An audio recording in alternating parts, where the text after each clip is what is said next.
এই ব্যক্তি যিনি কিনেছেন তিনি ওনারশিপ ট্রান্সফার করতে চান, এখন তিনি কিভাবে করবেন? ফার্স্ট পার্টি যিনি কিনেছিলেন তিনি কিন্তু ব্যাংক কর্তন করেন নাই, তিনি ব্যাংক কর্তন করলেই হয়ে যেত, তার নামে চলে আসতো, কিন্তু উনি ব্যাংক কর্তন করেন নাই।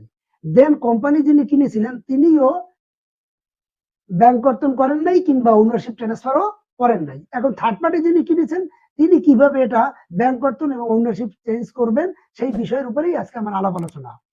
প্রথমে হচ্ছে যে ফার্স্ট পার্টি যিনি কিনেছিলেন তিনি তিনটে জিনিস ব্যাংকের থেকে নিতে হবে, তিনটে জিনিস মনে রাখবেন। Number 1 bank statement instalment, number 2 bank clearance certificate, number 3 NOC copy. এই তিনটে জিনিস যদি উনি ব্যাংকে আবেদন করেন, এই তিনটে জিনিসের জন্য ব্যাংকে এই তিনটে জিনিস ওনাকে দিয়ে দিবেন। দেন কোম্পানি কি করবেন, তিনি ব্যাংক ঋণ যে হলফনামা আছে সেখানে সই করবেন, ক্রেতার জায়গায় তিনি ওইখানে সই করবেন।